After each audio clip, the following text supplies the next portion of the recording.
forme est atteint. Donc on peut le commencer de façon tout à fait, je dirais, légale. En premier lieu, on va faire l'appel. Donc Léonore, si tu veux bien faire l'appel, s'il te plaît. Marie-Josée Allen. Éléonore Barthes présente. Pierre Bertorello. Présent. Philippe. Carlos Bicot. Pascal Bousquet, absente, a donné pouvoir à Pierre Bertorello. Jean-Luc Chabozy. Maurice Combe. Philippe Coste. Claudine Dallery. Sandra Dilus, absente, a donné pouvoir à Didier Robert. Joël Dolic, absente, a donné pouvoir à Elisabeth Michaud. Christelle Durand, absente, a donné pouvoir à Marie-Josée Allen. Florent Éveillard. Hervé Fournet-Fayas, retardé. Sandrine Fuster, retardé. Marina Garcia, absente, a donné pouvoir à Fabienne Joyeux. Laurent Guerre. Elisa Jouffreau. Fabienne Joyeux. Bruno Maury. Elisabeth Michaud. Philippe Plantade. Romuald Pons. Didier Robert. Alain Roux, absent, a donné pouvoir à Philippe Coste. Arnaud Sigu, absent, a donné pouvoir à Carlos Bicot. Véronique Vidalinck, retardée visiblement, et Valérie Wed, peut-être retardée. Bien, allez, très bien. Donc, avant de commencer, donc, on a le plaisir d'accueillir la nouvelle directrice du Bascalan, Marie Léninger, qui est arrivée au 15 août sur le site de notre belle salle de spectacle. Voilà, donc on vous souhaite la bienvenue. Je ne sais pas si vous voulez dire un petit mot, vous présenter, s'il vous plaît. Rapidement, voilà. Allez, Marie-Jo. Bonjour. Merci de m'accueillir. J'ai très bien accueilli à Bruguière, donc je vous en remercie tous. Et voilà, que vous dire, en un mois, il s'est déjà passé au Bascala, on ne s'ennuie pas puisqu'on on prépare les 10 ans lieu dans 11 jours exactement. Donc toute l'équipe est sur le pont. Bientôt de vous croiser alors, chez vous pour l'inauguration qui est prévue début octobre, c'est ça? Avec grand plaisir. Voilà, on sera là le vendredi soir. Bien, merci. On va passer au compte rendu. Alors, on met au débat le dernier compte rendu, mais on va mettre au vote celui du mars et celui de mai.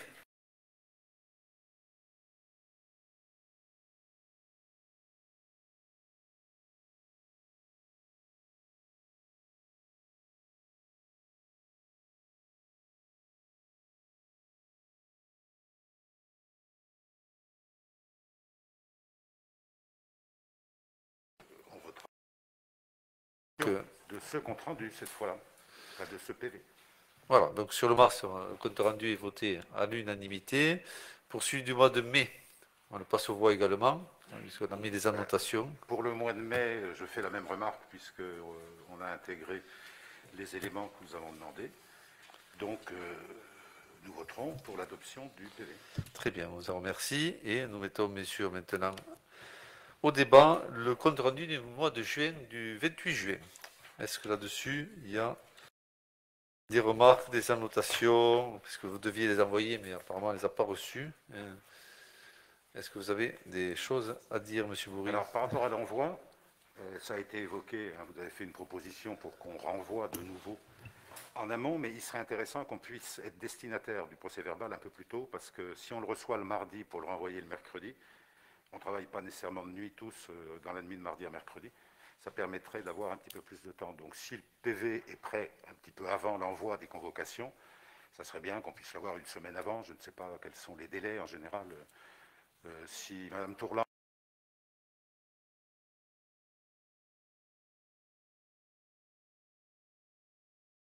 avant et nous renvoyer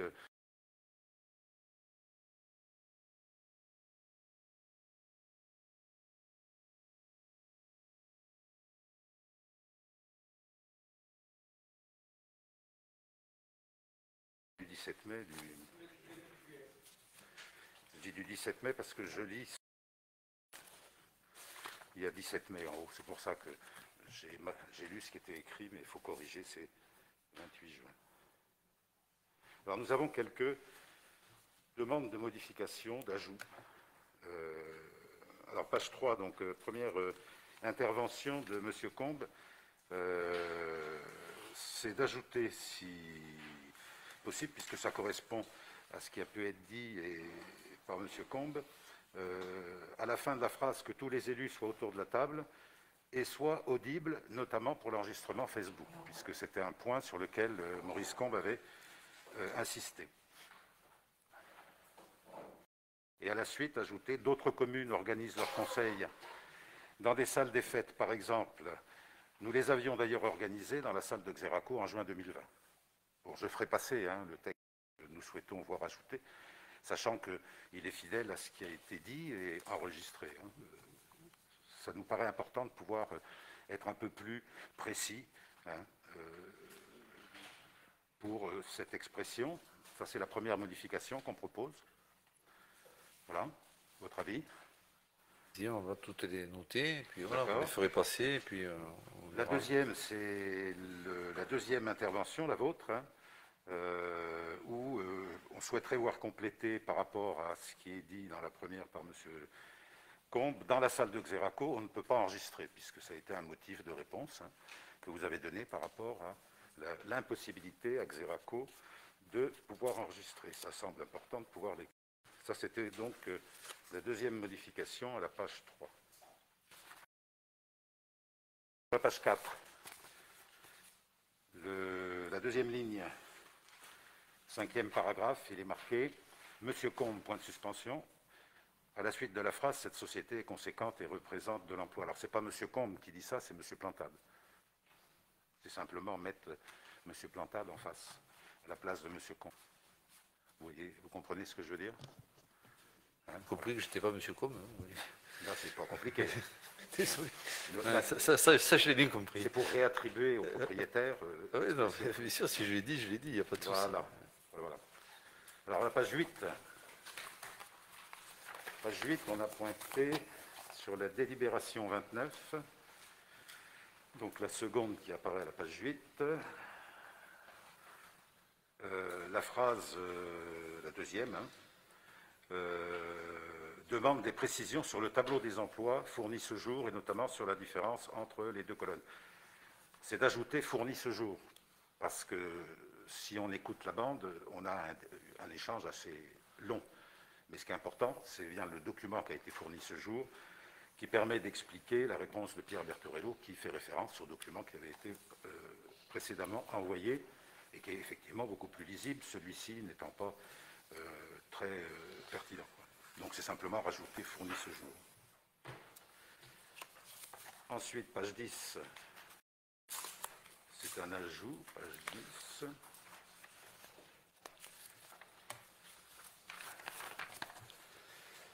Alors, c'est à la délibération en bas de page. La deuxième ligne, M. Combes demande si la AH2 est considérée comme une zone humide.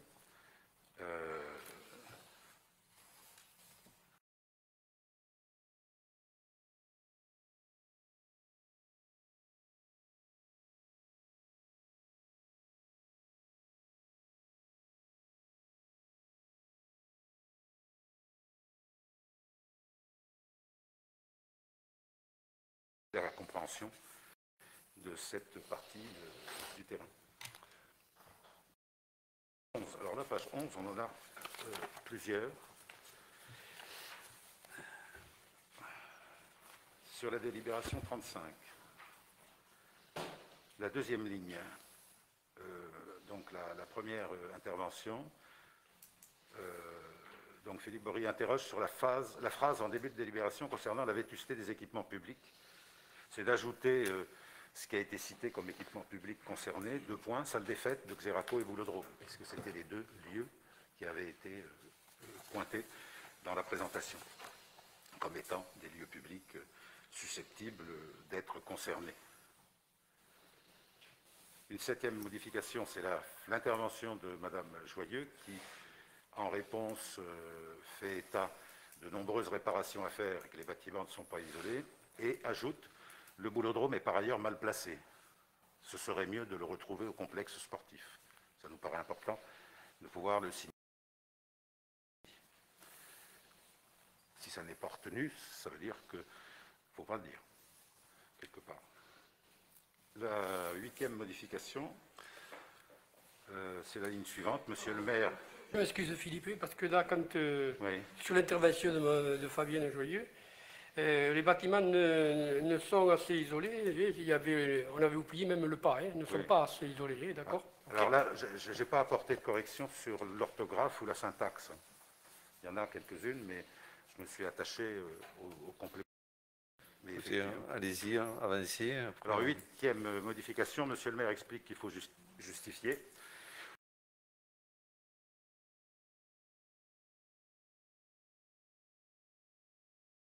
Un long échange, développement.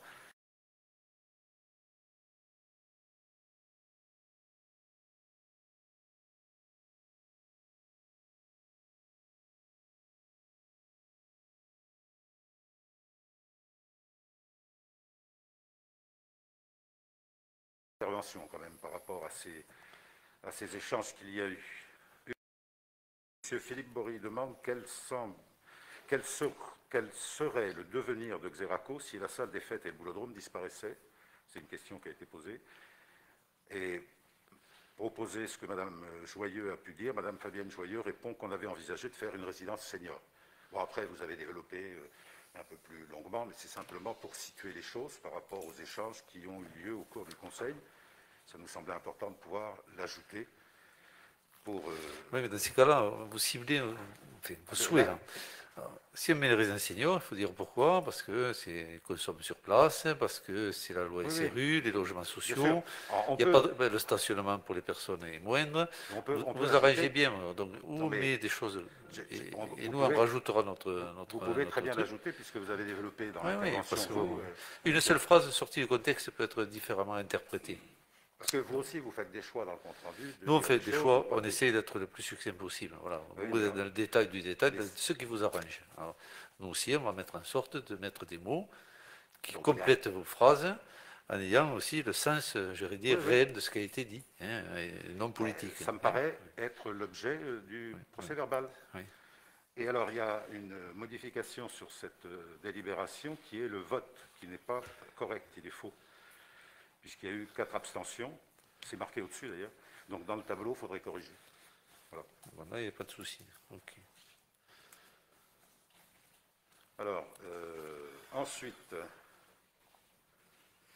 sur la délibération 36, sur la page 12, non, c'est la page 11, je dis des bêtises.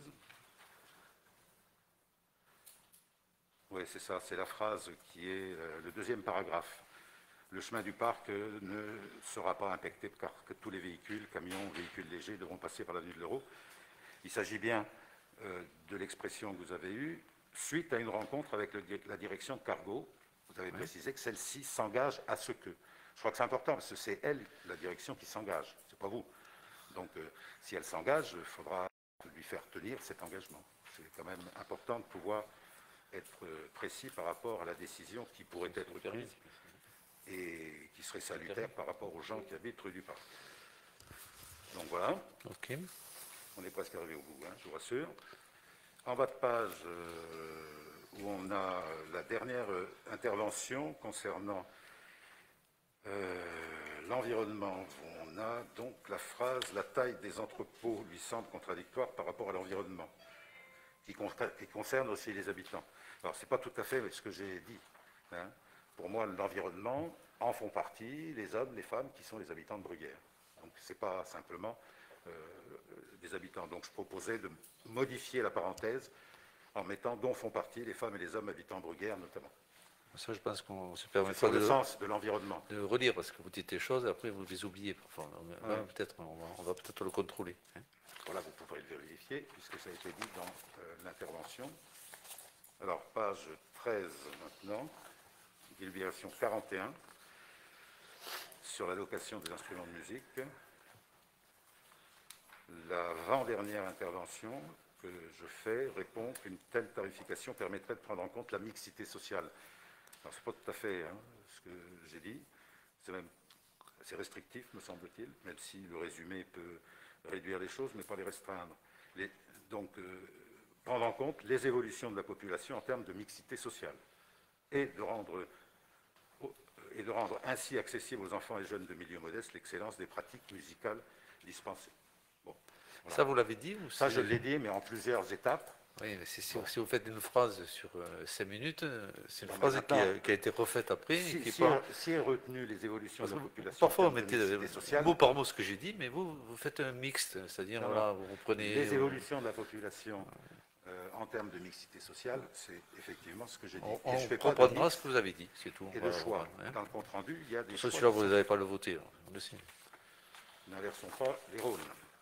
Alors, page 17, pour finir. Alors, la page 17, c'est sur les questions orales. La 6, c'est le point sur l'abribus. C'est justement dans l'intervention suite à votre première partie de réponse. M. Combe dit que c'est les personnes qui travaillent sur la zone industrielle. Les personnes ne peuvent pas prendre le bus s'il n'y a pas d'arrêt de bus. Ce n'est pas s'il n'y a pas d'arrêt de bus, c'est s'il n'y a pas d'abribus. Parce qu'il y a déjà l'arrêt de bus.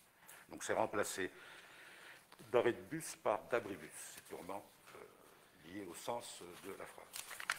Voilà les demandes que nous faisons de modification du PV. Ce que je vous suggère, c'est de nous les envoyer. Je vous les enverrai là.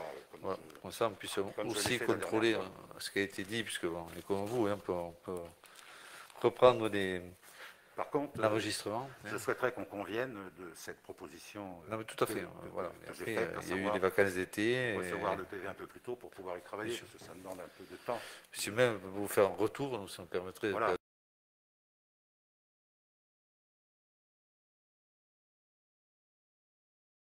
Un peu de temps, très bien. Là-dessus, il n'y a pas de, D'accord. Souci de notre part. On vous l'enverra dès qu'il est prêt.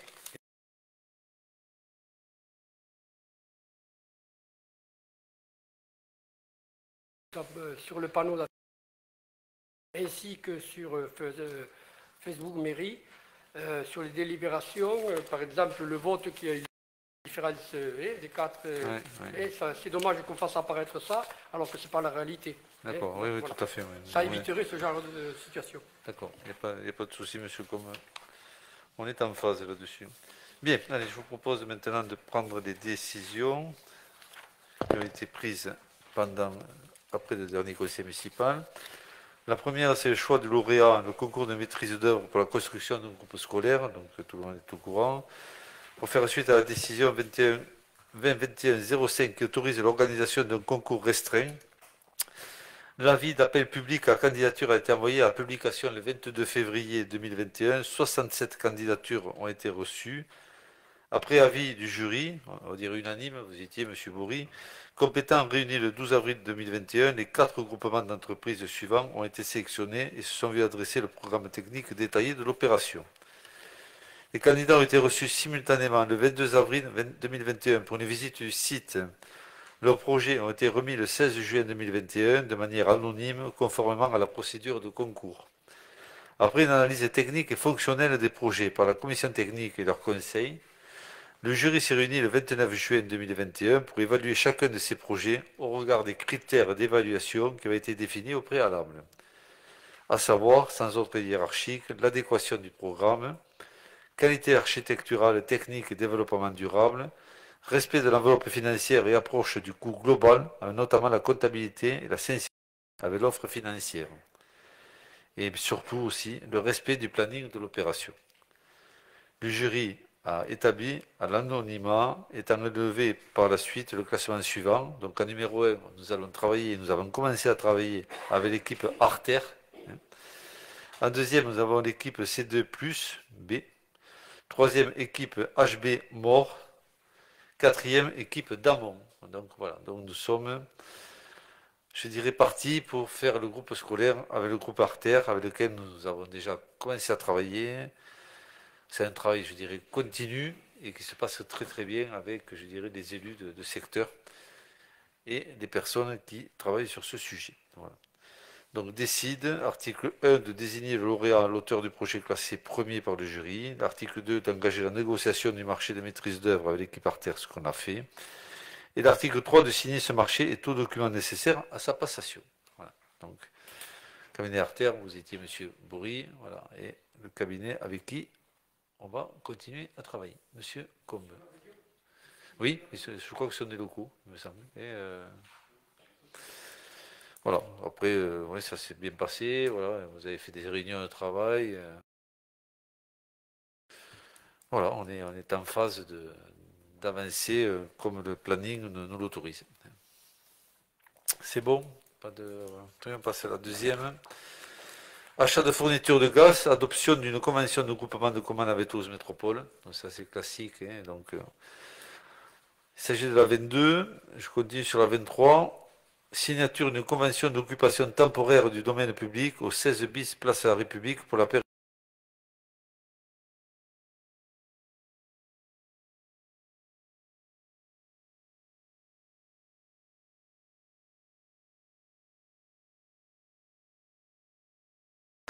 Bonsoir. C'est la signature d'une convention d'occupation temporaire du domaine public au 16 bis Place de la République pour la période.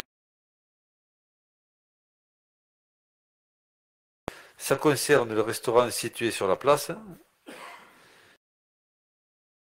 D'occupation, pareil, hein, temporaire du domaine public, Place de la République pour la période ce coup-ci du 1er janvier 2020 au 31 décembre 2022. Il s'agit de la terrasse de la boulangerie située sur la place, qui met 2 tables ou une, mais il faut quand même conventionner. Hein. Ensuite, sur la 26, si vous n'avez pas d'autres remarques, la modification de la régie de recettes et d'avance pour les manifestations et actions culturelles instituées le 6 janvier 2004. La modification doit permettre d'encaisser les recettes tirées de la braderie des livres organisée le samedi 11 septembre. Voilà, donc il faut une modification pour qu'on puisse encaisser les recettes de la braderie qui s'est déroulée le 11 et qui était, je crois, un vif succès. Oui, Monsieur Bourri. Voilà, donc je remercie aussi tous ceux ou celles qui ont contribué à cette belle journée. Monsieur Bourri. Je reviens là dans le déroulé des décisions. La décision 22, vous ne l'avez pas citée, si ce n'est l'intitulé. Oui. On avait une question concernant l'adhésion des communes de la métropole à ce groupement. Est-ce qu'on est sur une adhésion de la majorité, de la totalité? Non, je ne crois pas, c'est optionnel. Ou est-ce qu'on a que quelques communes? Est-ce que vous pourriez nous donner des informations sur les détails? Je ne l'ai pas moi sous les yeux. Je sais qu'on n'est pas, il n'y a pas les 37 communes ou 37 villes. Oui, peut-être pas les 37. Mais il y en a un certain nombre.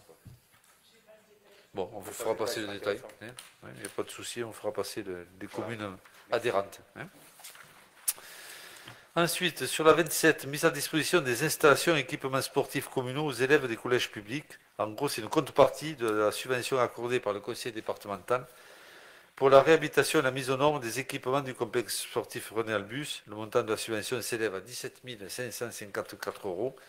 Et le président du conseil départemental a souhaité rappeler qu'il pourrait éventuellement ou occasionnellement occuper pour les collégiens le complexe sportif s'ils avaient des manquements sur des créneaux d'horaire ou autres, ou des soucis sur les équipements sur Gratentour ou ailleurs. Rappeler qu'ils pourraient utiliser le cas échéant notre complexe sportif. Voilà, ce qui me paraît tout à fait normal au vu du subventionnement de l'époque et des subventions allouées. Oui, ça concernerait autant le collège de Castel-Gineste que le collège de... Voilà, tous ceux qui qu'il n'est pas... Bien sûr, c'est sous la compétence tout du conseil départemental. Donc si vraiment ils avaient même un ennui à fenouiller, on pourrait bien sûr, si les créneaux le permettent, dépanner comme ça se fait de façon naturelle. Et, voilà, dès qu'on peut, on est toujours soucieux de dépanner nos voisins et le conseil départemental. Ensuite, pour la 28, encaissement pour le compte de tiers, Société Bonne Nouvelle Production, fait à la demande de la trésorerie pour pouvoir vendre des billets du spectacle dans le cadre des locations du Bascala et reverser aux producteurs du spectacle. Donc, je ne sais pas s'il y a des choses à rajouter, Marie-Jo, non? Voilà, c'est le trésorier qui demande qu'on prenne une décision concernant cette vente de billets. Est-ce que pour délibération, c'est bon? On passe au conseil municipal. Très bien. Allez, on passe au conseil donc, par M. Bertorello qui va vous donner ou lire l'avis sur les lignes directrices de gestion qui a été travaillé et retravaillé et qui est un beau document de travail. Et je félicite tous ceux et celles qui l'ont fait dans des délais assez restreints en plus.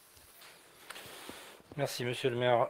Donc, l'avis sur les lignes directrices de gestion, je ne vais pas vous lire tout le document, hein, vous l'avez certainement lu. Je vais juste, avant de lire la délibération, peut-être vous rappeler que vous devez lire une partie de la délibération pour simplement préciser que les lignes directrices de gestion, c'est une obligation hein, qui est demandée par l'État par rapport aux collectivités locales en matière de RH, de gestion des ressources humaines.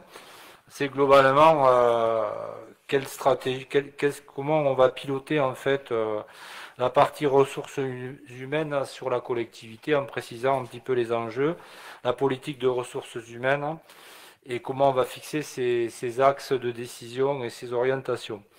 Donc sur la ville de Bruguière, nos lignes directrices de gestion sont composées de 6 axes. Vous avez, je pense, en pièce annexe, pour ceux qui ont les annexes, mais c'est beaucoup plus détaillé dans le document. 6 axes qui ont été définis avec les représentants aussi du personnel. Donc le premier concerne la sécurité et la santé au travail. À ce titre, globalement, quelles sont les tâches qui sont à accomplir? La première est une tâche assez importante puisque c'est la mise en place du document unique, pour ceux qui connaissent, donc qui est le recensement de tous les risques professionnels. C'est un gros travail sur la collectivité. La mise en place des actions de correction qu'il faudra amener. Un point relatif aux accidents, analyse des accidents de travail. Vous avez un peu le détail de l'accidentologie de la commune dans le cœur de la délibération, eu égard au bilan social, à une partie du bilan social qui a été insérée. Également en matière de santé et de sécurité, ça concerne la mise en place de la démarche relative à la prévention des risques liés à l'activité physique, notamment pour les services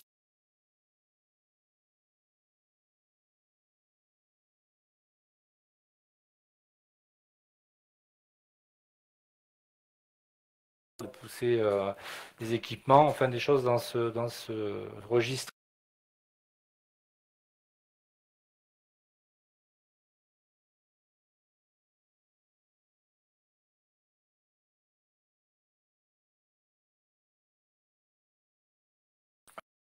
Ce sera le cas notamment avec des nouveaux projets de l'ergonomie des postes de travail et de travailler sur une sensibilisation et une application du port des équipements de protection individuelle dans tous les domaines. Bon voilà, c'est un peu les axes. Je pense que vous avez vu dans le détail comment tout ça a été, dans la délibération, pardon, ça a été un peu plus explicité.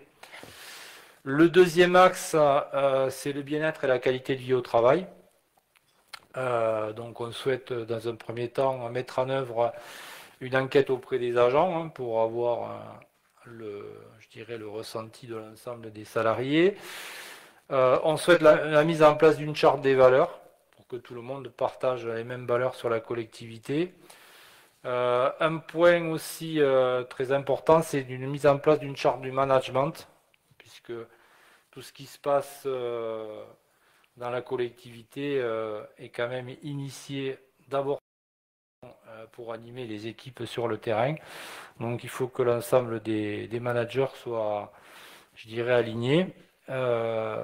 Avec en plus la mise en place du club des managers, alors on l'a appelé comme ça me semble être un peu original, mais tout à fait vrai, c'est de dire que les managers puissent se réunir assez régulièrement pour échanger sur les pratiques et sur les usages. Et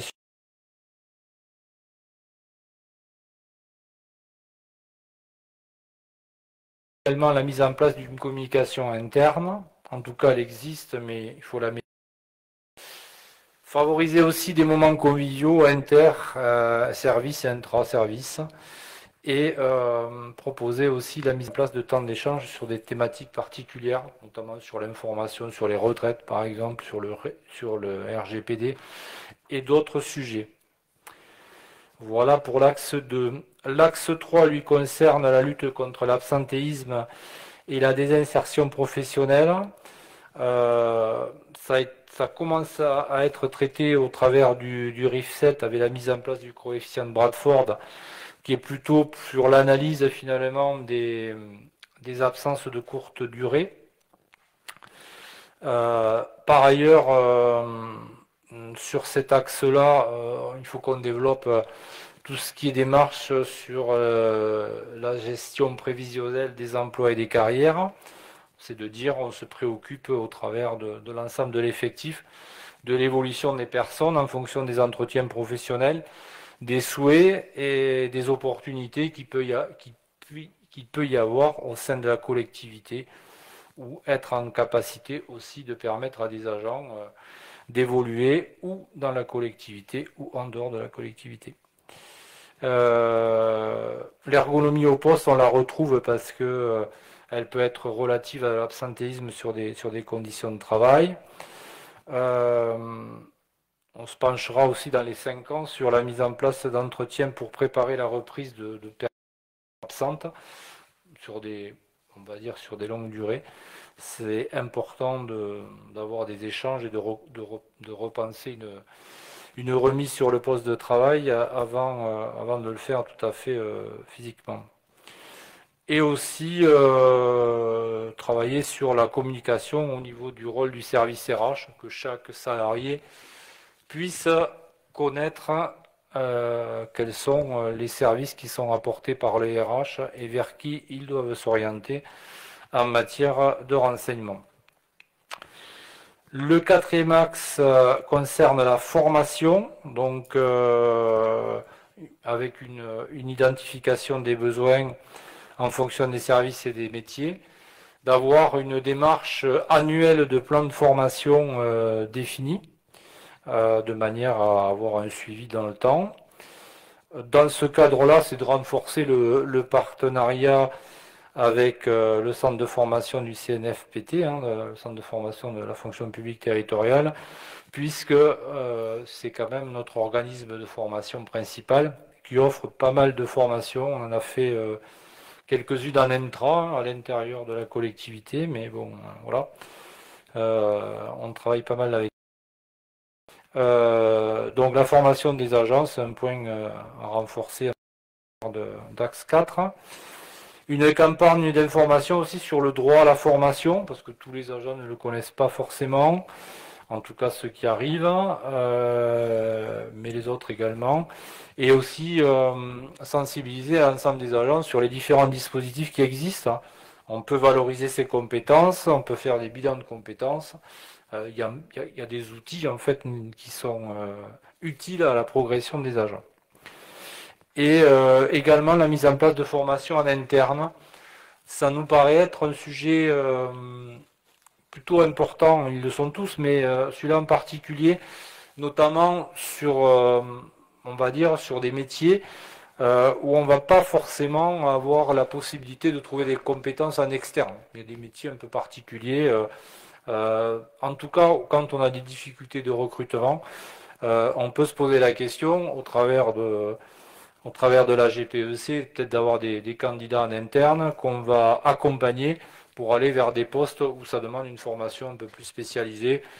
Je donne un exemple qui n'a valeur que d'exemple, mais par exemple pour des métiers de la restauration, on peut imaginer que quelqu'un ait déjà des prédispositions et qu'on fasse un accompagnement. Voilà. Sur le technique, ça peut être aussi le cas.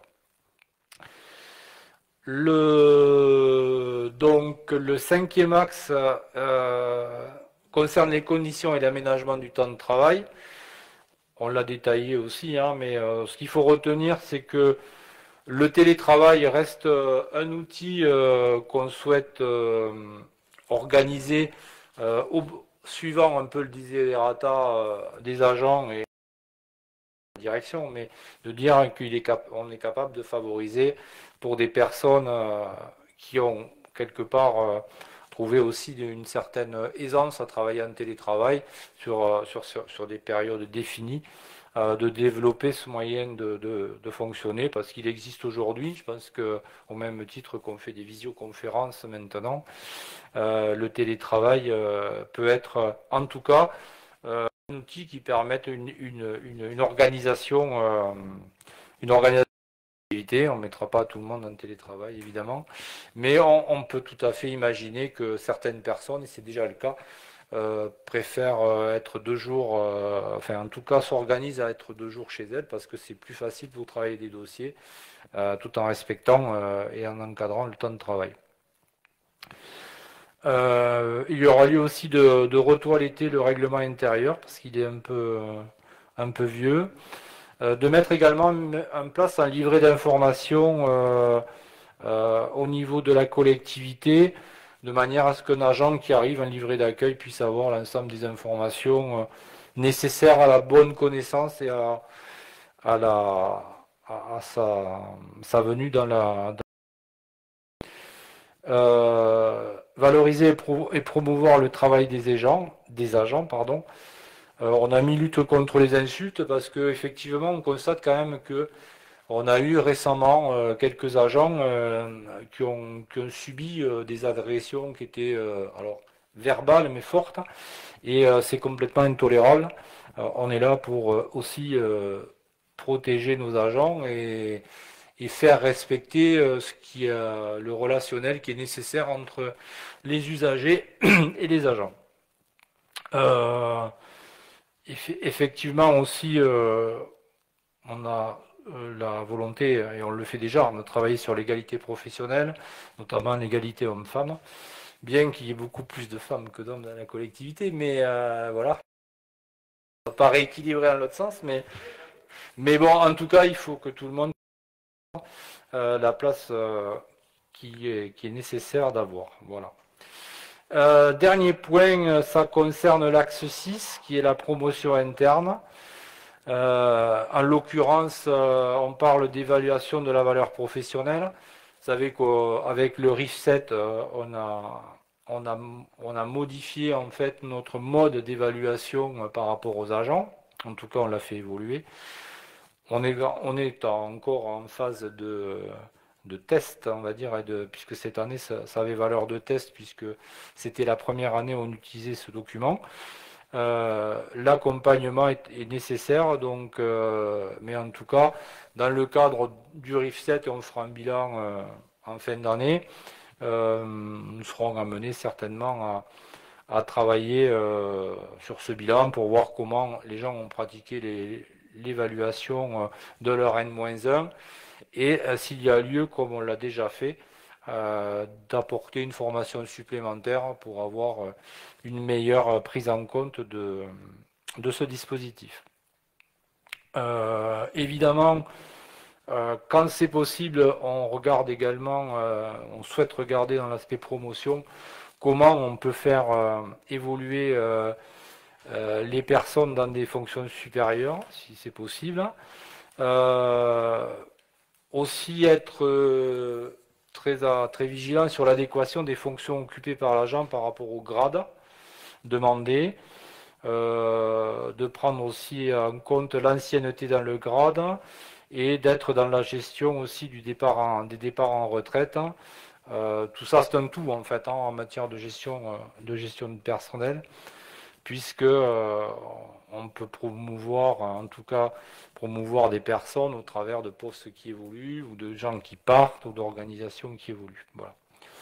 Donc globalement, ça c'est un peu la synthèse.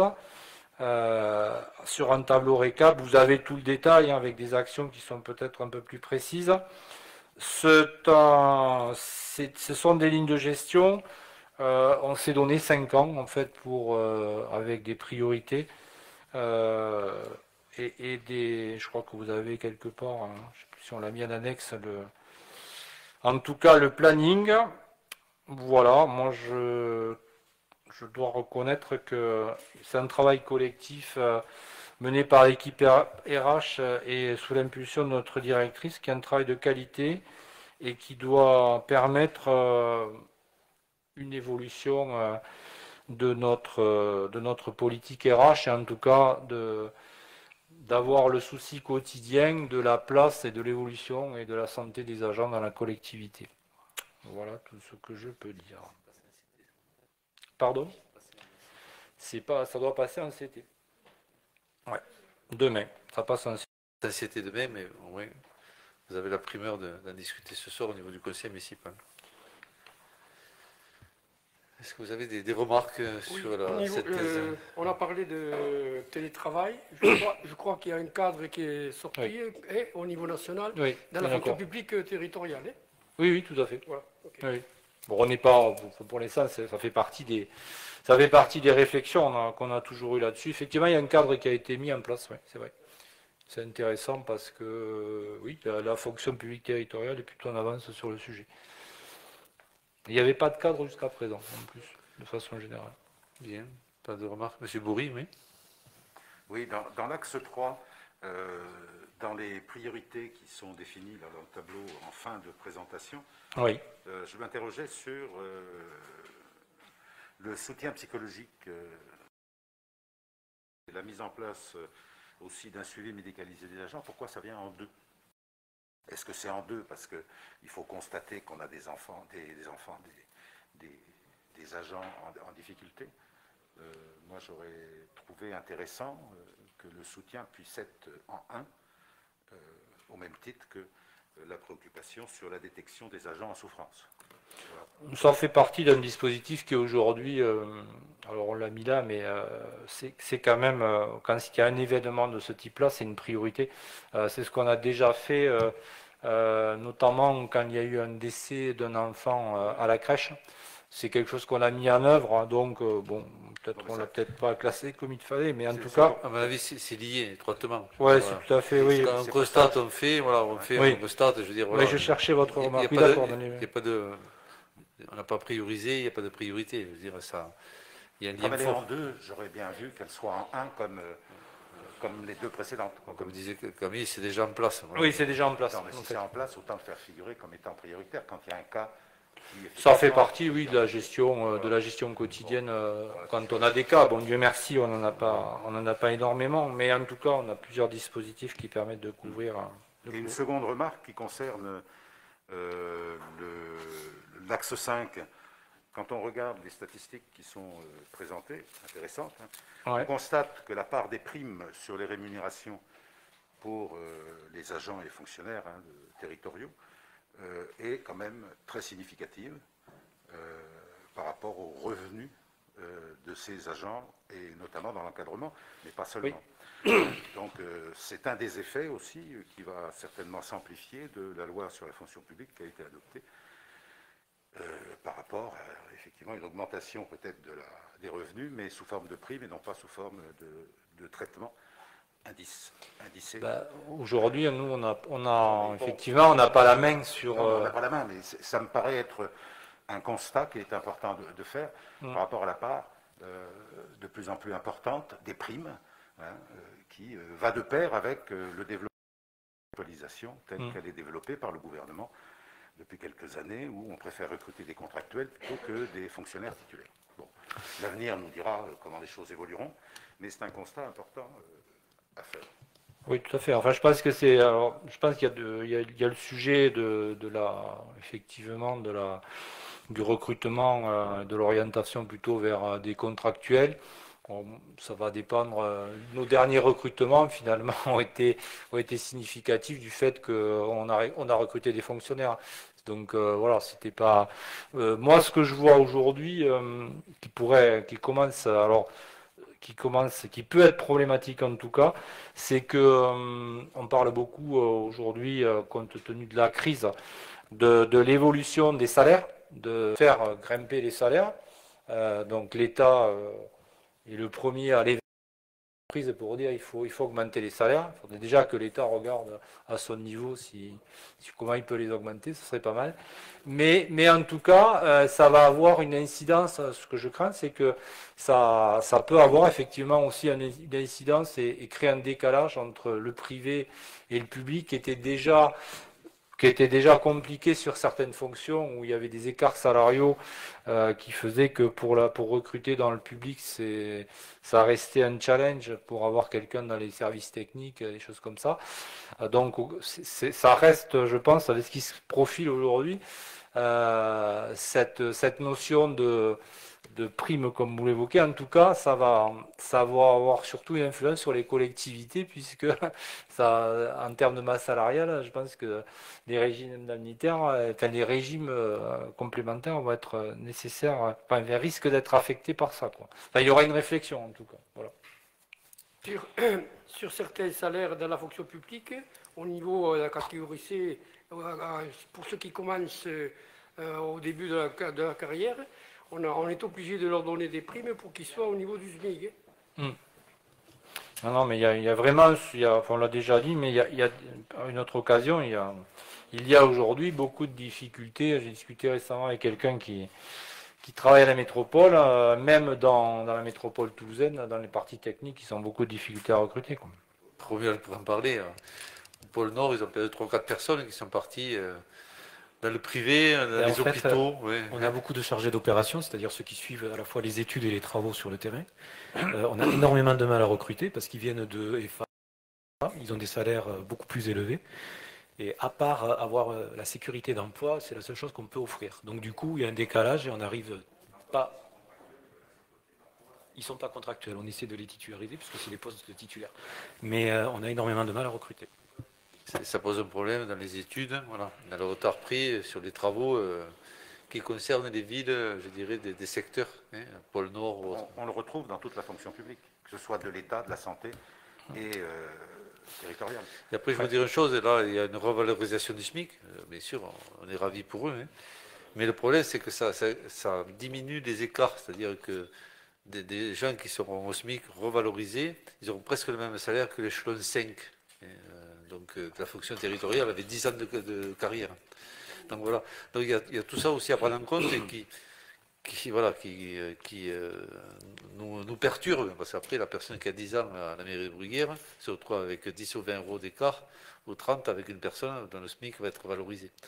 Donc voilà. Donc ça aussi, ce sont des sujets RH. La revalorisation du SMIC est vraiment minime, d'une part, mais ce qui est important, c'est que le gel indiciaire dans la fonction publique, que ce soit dans les 3, ça fait plus de 10 ans que ça dure. Après, parfois, il y a des revalorisations des indices C ou B, ça arrive, on en a eu. Et quand ça arrive, croyez-moi que c'est chez nous, au niveau financier, ça a un impact parfois de 20 ou 30 000 euros. Donc voilà, donc on va pas faire débat là-dessus, mais c'est tout un système RH parfois qui est compliqué, je dirais, à fonctionner. Faire avec la dotation que l'État va donner aux communes. Oui. Qui devrait augmenter s'il y a une volonté d'augmenter les traitements des fonctionnaires. Or, les dotations diminuent jusqu'à présent, je n'ai pas trop vu ça. Par les mêmes gouvernants que nous avons qui ont fait ces choix. Ça, c'est pour le Papa Noël, ça. Voilà, on est complètement impacté dans les communes. Bon, allez, la présentation de Pierre, je pense qu'elle est complète. Je pense qu'on peut le passer aux voix. Qui vote contre ou des refus de vote? Qui s'abstient? C'est voté à l'unanimité, très bien. Écoutez, je vous en remercie.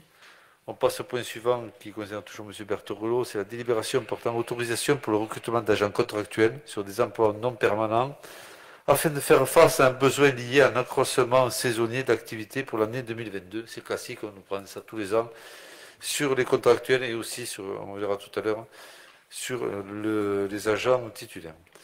Pierre, peut-être les deux. Oui, je vais vous lire les deux. En fait, effectivement, monsieur le maire a tout dit. Donc là, alors sur le nombre, avant que vous me posiez la question, c'est un peu un estimatif en fait. 30 postes d'agents d'animation, 20 postes d'agents techniques et 2 postes d'agents administratifs. C'est un peu notre... voilà. Ça ne veut pas dire qu'on va en recruter 30, mais globalement, c'est pour essayer d'avoir à peu près un nombre... correct, enfin en tout cas qu'on ait une estimation un peu de réserve qui nous permette de fonctionner tout simplement. Et pareil pour les autres postes. Donc vu le code général des collectivités territoriales, vu la loi numéro 84-53 du 26 janvier 1984 portant dispositions statutaires relatives à la fonction publique territoriale et notamment sur son article 3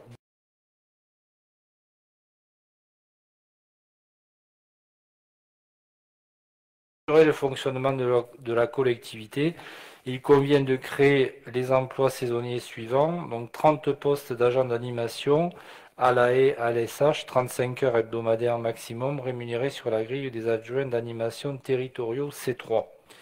20 postes d'adjoints techniques territoriaux, agents techniques et entretien, 35 heures hebdomadaires maximum, rémunérés sur la grille des adjoints techniques territoriaux C3. 2 postes d'agents administratifs, 35 heures hebdomadaires maximum, rémunérés donc sur la grille des adjoints administratifs et territoriaux, et que la durée du temps de travail sera lissée dans la limite de la durée annuelle maximum et que la rémunération brute sera majorée du régime indemnitaire tenant compte des fonctions, des suggestions, de l'expertise et de l'engagement professionnel, donc dans le cadre du RIF 7 que nous avons voté l'année dernière, suivant la classification des fonctions de la délibération du conseil municipal en date du 14 décembre 2020. Donc ça c'est la première. La deuxième, monsieur le maire l'a précisé, concerne une délibération portant autorisation, donc là pour la durée du mandat, pour le recrutement d'agents contractuels qui peuvent remplacer des agents publics momentanément indisponibles. Donc une personne est absente, on va la suppléer pendant quelques mois avec un recrutement. Donc, vu le Code général des collectivités territoriales, vu la loi numéro 83 634 du 13 juillet 1983, portant droits et obligations des fonctionnaires, vu la loi numéro 84-53 du 26 janvier 1984, portant dispositions statutaires relatives à la fonction publique territoriale et notamment à son article 3-1, donc vu le décret numéro 88-145 du 15 février 1988, pris pour l'application de l'article 136 de la loi du 26 janvier 1984, modifié portant dispositions statutaires relatives à la fonction publique territoriale et relatifs aux agents contractuels de la fonction publique. Donc, considérant que les besoins du service peuvent justifier le remplacement rapide de fonctionnaires territoriaux ou d'agents contractuels de droit disponibles dans les hypothèses exhaustives suivantes, énumérées par l'article 3.1 du 20 janvier 1984. Donc nous avons la liste: temps partiel, congé annuel, congé de maladie, de grave ou de longue maladie, congé de longue durée, congé de maternité, de paternité ou adoption, congé parental, congé de présence parentale, congé de solidarité familiale, accomplissement du service civil ou national, sur appel ou du maintien sous les drapeaux ou de leur participation à des activités dans le cadre de la réserve opérationnelle de sécurité civile ou sanitaire, en raison de tout autre congé régulièrement octroyé à l'application des dispositions réglementaires applicables aux agents contractuels de la fonction publique territoriale. Voilà pour ces délibérations-là. Est-ce que vous êtes d'accord qu'on passe les deux délibérations ensemble, puisqu'il y a quand même un lien très fort entre les deux. Bon, donc pour la 45 et la 46, qui vote contre ou des refus de vote? Est-ce qu'il y a des abstentions? Tout le monde vote favorablement, c'est voté à l'unanimité. Je vous en remercie. On passe dans le même style à la 47. Délibération portant autorisation pour le recrutement de 2 assistants territoriaux d'enseignement artistique ATAE non titulaires. Monsieur Berthouré, oui, donc il s'agit en fait, c'est comme l'année dernière, en fait, des 2 assistants qu'on prend au niveau de l'école de musique pour la batterie de mémoire et pour la trompette. Après, leur temps de travail dépendra finalement de la compilation des inscriptions. Voilà. Donc, vu le Code général des collectivités territoriales, donc vu la loi du 26 janvier 1984, et notamment les articles 3 et 34, les emplois de chaque collectivité ou établissement sont créés par l'organe délibérant de la collectivité ou de l'établissement. Il appartient donc au conseil municipal de fixer l'effectif des emplois nécessaires au fonctionnement des services. Il est proposé de recruter 2 assistants territoriaux d'enseignement artistique spécialisés non titulaires à temps non complet pour assurer les cours de batterie et de école de musique pour l'année scolaire donc 2021-2022. La rémunération sera fixée en fonction de l'échelle du grade de l'assistant ou de l'assistante sur présentation des états des heures détaillées au regard de l'expérience professionnelle présentée. Voilà. Bien. Est-ce qu'il y a des commentaires, monsieur Comme? Oui. Au niveau de la musique, on a autant de jeunes qui viennent par rapport à l'année dernière ou... Alors Marie-Jo va vous répondre, vous n'avez pas les chiffres en tête? Oui, oui, on en était à 170 et il y avait encore des enfants qui hésitaient dans le choix de 2 instruments. Voilà. Nous, on a fait un bon score, ça va. Ce qui nous a un peu sauvé, c'est qu'on n'a pas besoin du pass sanitaire à chaque séance. Parce que là, on perdait sur 20 demi-heures de cours, on perdait 5 minutes, ce qui allait nous poser des problèmes. Et après, si on revenait en arrière et ce passe sanitaire sur l'école de musique ou tout ce qui est culturel, j'en sais rien. Non, c'est le fait que ce soit de l'enseignement. D'enseignement, voilà. Donc, ça va alléger le processus. Voilà. Non. Donc ça nous a franchement soulagés, parce qu'on ne savait pas trop comment faire dans l'amplitude horaire des professeurs, pour demander le pass et faire le cours en suivant. Ces cours parfois individuels, on avait très peu d'enfants. C'était un peu compliqué à gérer. Voilà, donc l'école de musique fonctionne et nous sommes sur des effectifs qui sont tout à fait corrects, voire ambitieux. Donc je propose de passer aux voix. Qui vote contre? Des abstentions ou des refus de vote? Non, c'est voté à l'unanimité. Très bien, je vous en remercie. La 48, c'est toujours M. Bertorello. Sur la délibération portant autorisation pour le recours au dispositif du service civique, avec bien sûr l'arrivée d'une personne qui a commencé, je crois, il y a 3 semaines, c'est ça. Enfin, qui est pas tout à fait, mais qui va pas tarder à arriver. Il faut qu'on délibère. Oui, effectivement, on a surtout, ce qu'il faut retenir, c'est cette démarche de faire appel au service civique, qui est quand même un outil aussi qui permet à des jeunes d'accéder à un emploi, au moins de se mettre le pied à l'étrier, comme on dit, puisque ça permet sur une période limitée, mais en tout cas de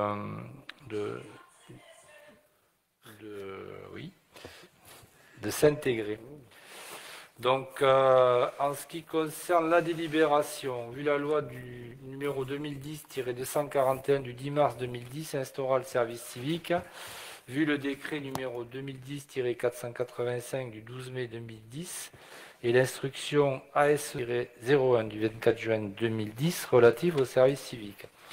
Donc, considérant que le service civique s'adresse aux jeunes âgés de 16 à 25 ans, élargi aux jeunes en situation de handicap jusqu'à 30 ans, sans condition de diplôme, qui souhaitent s'engager pour une période de 6 à 12 mois auprès d'un organisme à but non lucratif, association, donc une association ou une personne morale de droit public, donc une collectivité locale comme nous, un établissement public ou service de l'État, pour accomplir une mission d'intérêt général dans un des domaines ciblés par le dispositif. Les jeunes bénéficiaires appartenant à un foyer bénéficiaire du RSA ou titulaire d'une bourse d'enseignement supérieur au titre du 5e échelon et au-delà bénéficiant d'une majoration d'indemnité de 107,66 € par mois. Donc l'indemnité de service civique est entièrement cumulable avec l'allocation aux adultes handicapés et à l'aide au logement. Il s'inscrit dans le code du service national et non pas dans le code du travail. Donc un agrément est délivré pour 2 ans au vu de la nature des missions proposées, de la capacité de la structure à assurer l'accompagnement et à prendre en charge les volontaires. Le service civique donnera lieu à une indemnité versée directement par l'État aux volontaires, ainsi qu'à la prise en charge des coûts afférents à la protection sociale de ce dernier. Les frais d'alimentation et de transport pourront être couverts soit par des prestations en nature, accès subventionné au restaurant collectif, et remboursement de frais de transport, soit par le versement d'une indemnité complémentaire de 107,58 € par mois. Un tuteur doit être désigné au sein de la structure d'accueil. Il sera chargé de préparer et d'accompagner le volontaire dans la réalisation de ses missions. Donc le service civique, en fait, il sera destiné à l'espace jeune, enfin au point jeune, comme on veut l'appeler. Voilà. Bien, est-ce qu'il y a des... Monsieur Combe? Oui, il pourra être embauché après, à la fin de 2 ans? Non, je crois que non. Bonne question. Je ne sais pas si c'est pas forcément une obligation, je pense pas, de mémoire. Mais bon, après, je pense que vous savez, c'est un peu comme les emplois jeunes de l'époque. C'est pas une obligation. C'est possible. Oui, c'est possible. C'est comme les emplois jeunes. À l'époque, on en avait pris. Il y en a qu'on a embauché, d'autres pas. Voilà. Et donc, ça va dépendre un peu. Ça dépend de l'intégration et du travail qui est fait et puis voilà, des finances. Que pour la bonne raison, c'est que s'il a un tuteur, c'est dommage que on Oui, le forme et que après, c'est dommage qu'il parte alors qu'il serait peut-être. Oui, je vous l'accorde. Hein, voilà. Mais honnêtement, on n'en est pas à ce stade de la On va réflexion. tester, après on verra. Ouais. 2 ans c'est long, on verra vite si c'est efficace autant pour la ville que pour la personne. Voilà, tout ça- le monde ça- s'y retrouve. Je pense qu'on a entamé une réflexion sur cette structure et sur On a l'extension. volonté Enfin, un peu de dynamiser cette structure, Voilà. dans les services travaillent là-dessus, l'élus de secteur également. Voilà, de façon- donc on travaille aussi sur des financements qui peut-être permettront de... Voilà. Monsieur Bory, pardon. Oui, une question concernant un des considérants là qu'il y a dans cette délibération. Considérant que la commune a adhéré à l'UFCV pour le biais d'une convention prévoyant la possibilité de mettre en place des services civiques, j'aurais voulu mieux comprendre ce considérant. En fait, c'est parce qu'on a adhéré à l'EFCV que ça nous permet de mettre en place, de travailler. Le fait que la commune est adhérée à la fédération UFCV, Oui, qui ouvre la possibilité absolument. d'accéder à des emplois Ouais. de ce type. Ce qui veut dire Donc, c'est un partenariat avec l'UFCV aussi pour travailler là-dessus. Ceci étant, une commune peut très bien Oui, une commune. recruter des services civiques sans pour Tout à autant fait. passer par une association ou un partenaire. Aussi, oui. Ça a été notre- Mais on va s'appuyer, je pense, sur l'FCV pour la partie formation. Là, c'est par rapport à l'accompagnement, puisqu'on est dans le domaine de... C'est ça. C'est une globalité. D'accord. Bien. Merci pour l'éclairage.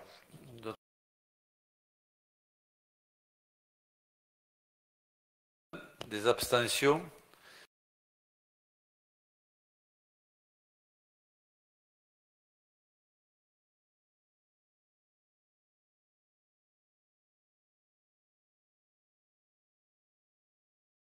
Parcours emploi compétences, le PEC. Oui, donc cette démarche, elle s'inscrit aussi partenaire en matière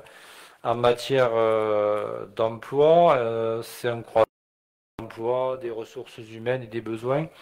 Là, en l'occurrence, on travaille avec la NPE sur le sujet et il me paraît opportun aujourd'hui aussi de travailler sur des dispositifs qui sont des aides, qui sont effectivement des aides à l'emploi pour une certaine catégorie professionnelle et qui permettent aussi à des collectivités d'assumer un petit peu les coûts liés à ce type d'emploi et d'être aidés. Voilà.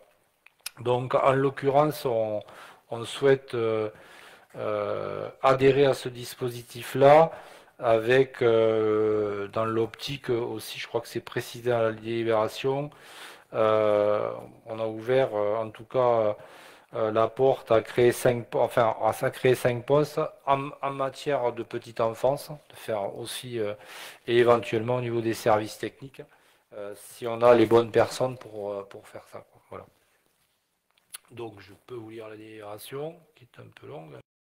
Donc, vu la loi numéro 2008-1249 du 1er décembre 2008, généralisant le revenu de solidarité active et renforçant les politiques d'insertion, vu l'arrêté de la préfecture numéro 18-022 du 2 février 2018 relatif au contrat parcours emploi compétences, vu la circulaire numéro DGEFP SP, je vous passe, du 11 janvier 2018 relative au parcours emploi compétences et au fonds d'inclusion dans l'emploi en faveur des personnes les plus éloignées de l'emploi. Depuis janvier 2018, les contrats aidés antérieurs, emploi d'avenir notamment, sont transformés en parcours emploi compétences, avec pour objectif l'inclusion dans l'emploi des personnes les plus éloignées du marché du travail. C'est bien ça dont on parle, c'est de ramener vraiment des difficultés à raccrocher ce marché de l'emploi. Leur mise en œuvre repose sur le triptyque emploi, formation, accompagnement, pour un emploi permettant la maîtrise de comportements professionnels, le développement de compétences transférables, un accès facilité à la formation et un accompagnement tout au long du parcours, tant par l'employeur que par le service public de l'emploi. Il concerne des demandeurs d'emploi de tous âges, rencontrant des difficultés sociales et professionnelles d'accès à l'emploi, avec une attention particulière portée aux travailleurs handicapés et aux résidents des quartiers prioritaires de la politique de la ville. Les structures publiques territoriales peuvent recruter dans le cadre du PEC, et c'est donc notre cas. L'autorité de mise en œuvre du contrat d'accompagnement dans l'emploi et la responsabilité du prescripteur agissant pour le compte de l'emploi, de l'État, pour l'emploi, Cap Emploi, mission locale. Donc le poste concerné doit permettre de développer la maîtrise de comportement professionnel et des compétences techniques transférables et favorisant l'accès à des métiers qui recrutent. L'employeur doit démontrer une capacité à accompagner au quotidien la personne, désigner un tuteur chargé de favoriser la bonne intégration du salarié dans l'établissement, permettre l'accès à la formation et à l'acquisition de compétences. Remise à niveau, préqualification, période de professionnalisation, VAE, acquisition de nouvelles compétences. Donc dans ce cadre, il est proposé au conseil municipal la création de 5 postes au service petite enfance, jeunesse et services techniques à compter du 1er octobre 2021 dans le cadre du pour emploi compétences. Chaque contrat d'accompagnement dans l'emploi établi à cet effet sera d'une durée initiale de 9 mois minimum jusqu'à 12 mois, renouvelable expressément dans la limite de 24 mois après. Donc la durée de travail est fixée à 20 heures par semaine, il y a jusqu'à un maxi de 35 heures. La rémunération sera fixée sur la base minimale du SMIC horaire multiplié par le nombre d'heures de travail. Donc autoriser l'autorité territoriale à mettre en œuvre l'ensemble des démarches nécessaires avec les prescripteurs pour ce recrutement. Voilà le contenu de la délibération. Bien évidemment, une fois qu'on pourra, au travers de la délibération qui sera retenue, lancer les recrutements, on adaptera un petit peu en fonction des compétences et des gens qui se proposeront pour travailler un petit peu sur la répartition au niveau des postes. Voilà. Bon, après, il y a des expériences, notamment, j'en connais une dans une commune à côté, où ça se passe très très bien avec un jeune qui est dans les services techniques et qui est dans les espaces verts. Voilà. Il s'est intégré et ça lui permet quand même de remettre le pied à l'étrier. Voilà. Bien, merci Pierre. Est-ce que M. Bourri? Simple question, 5 postes. Est-ce qu'il y a en perspective une répartition entre le secteur enfance-jeunesse et le service technique, ou est-ce que c'est, comme vous le dites à l'instant, en fonction, je dirais, des compétences des personnes susceptibles d'être candidats? Bon, quelque part, la commune a des besoins, notamment pour le pôle jeune, et donc, quelle est la répartition envisagée? Est-ce que c'est 3 jeunes au pôle jeunesse et écoutez, aujourd'hui, sous couvert de Madame la directrice, je pense qu'on n'a pas travaillé sur la répartition. On est plus effectif. Alors, effectivement, tous les services, le service technique en l'occurrence, a des besoins, l'enfance jeunesse aussi. Ce qui va un peu nous guider, c'est quand même les CV et je dirais, les profils qu'on va pouvoir avoir, parce qu'on a quand même un peu de... Bon, on l'a cité, c'est un nouveau dispositif, mais qui était quand même un dispositif un peu connu sous d'autres noms. On a déjà testé, en tout cas, on a déjà eu des gens qui étaient au service technique de mémoire comme ça. Il y en a eu aussi à l'enfance de la jeunesse avec des réussites plus ou moins, comment dirais-je, heureuses ou malheureuses. Voilà.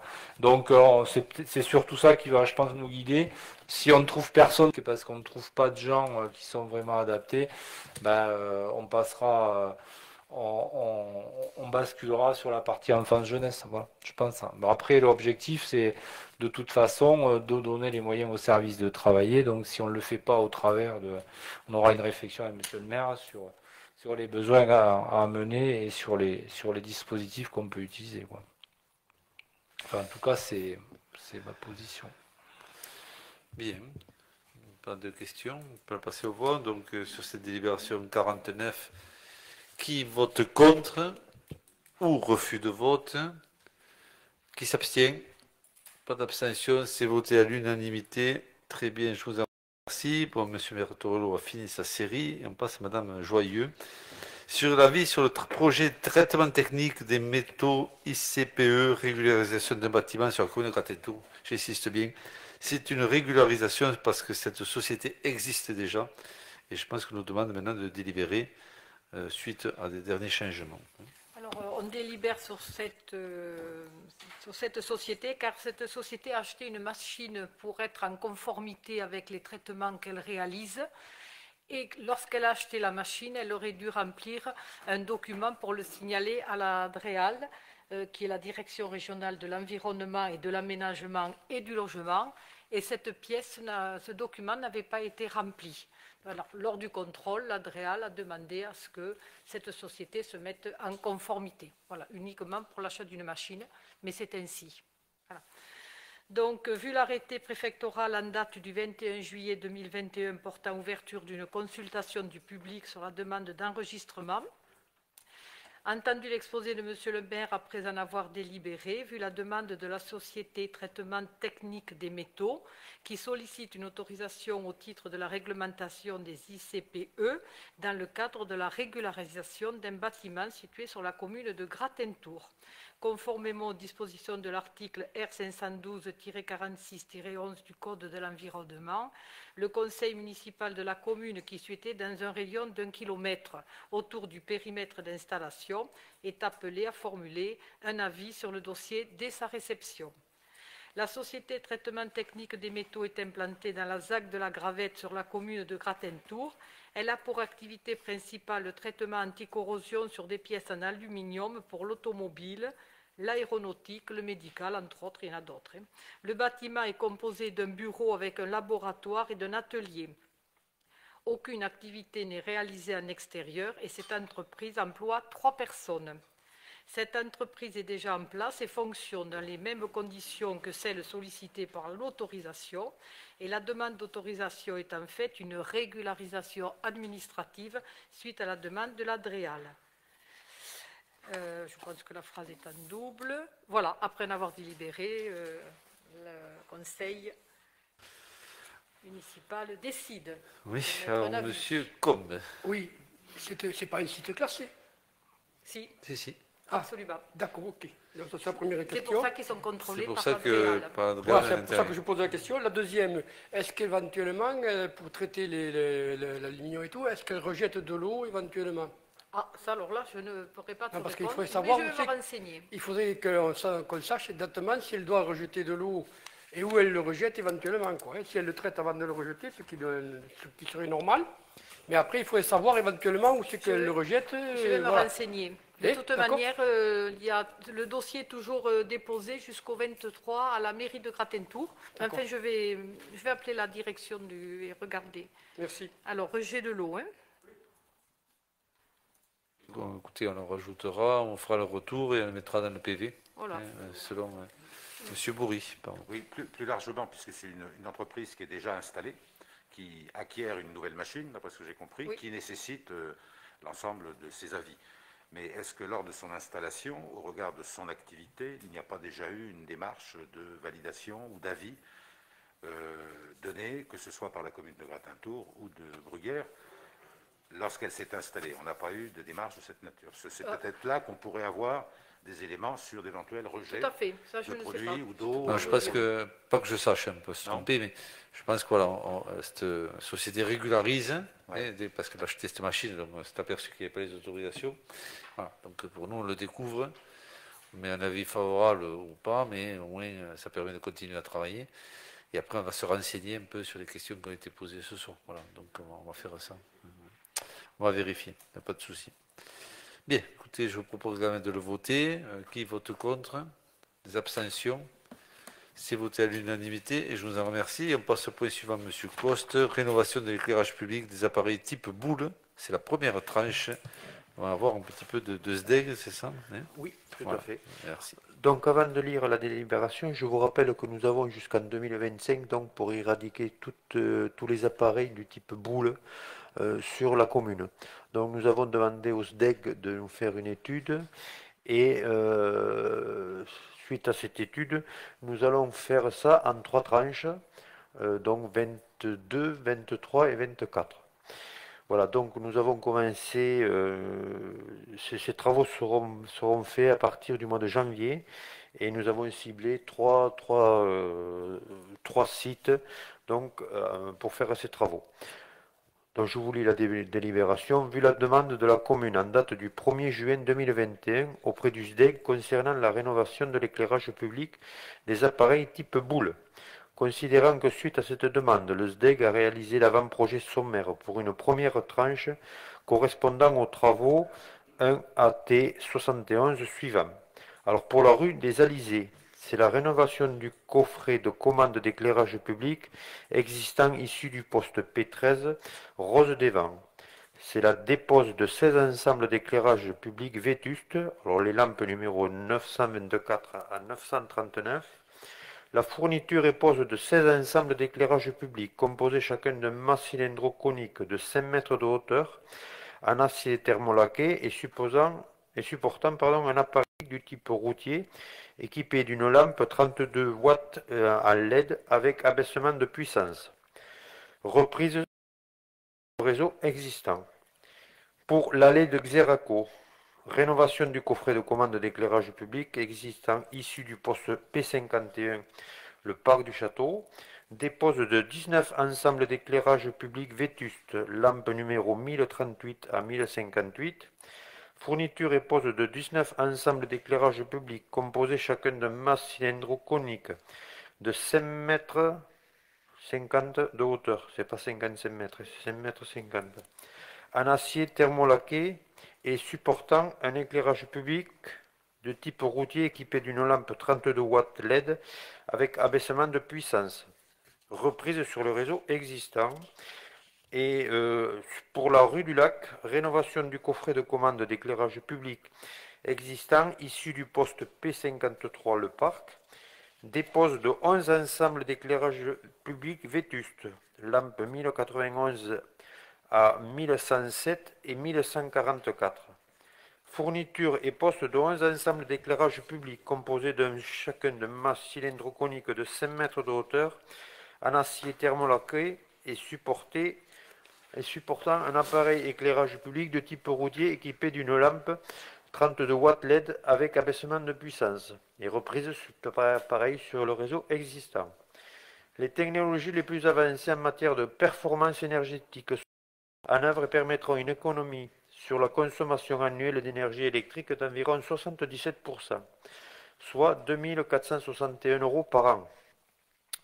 Compte tenu des règlements applicables au SDEG, la part restant à la charge de la commune se calculerait comme suit.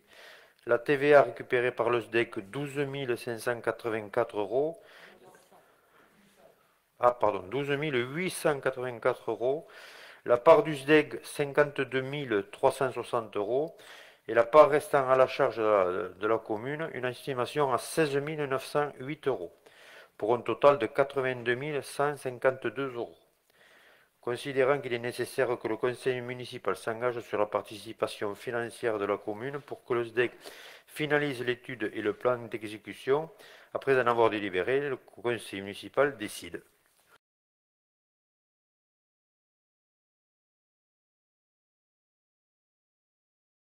Que 2500 € de gains en fonctionnement. Donc, tout à fait. Et je vous rappelle, pas 6 ans d'amortissement, c'est qu'on met de l'investissement, mais on récupère du fonctionnement, ce qui est toujours intéressant sur un budget communal. Voilà. Et je vous rappelle que nous payons que 20% donc de la somme. Mais 16 000 € sur les 82 000, voilà. On a tout de suite les 20% qui restent à charge pour la ville. Est-ce qu'il y a des questions? Pas de questions, on peut le passer au vote. Donc qui vote contre? Ou des refus de vote? Qui s'abstient? Tout le monde est favorable, c'est voté à l'unanimité. Très bien, écoutez, je vous en remercie. On revient à Fabienne Joyeux pour la création d'une nouvelle tarification pour l'installation de commerce ambulant, de véhicules générant de la vente à emporter, style food truck. Il faut qu'on délibère pour qu'on puisse facturer, le cas échéant, des personnes qui souhaiteraient s'installer à Bruguière.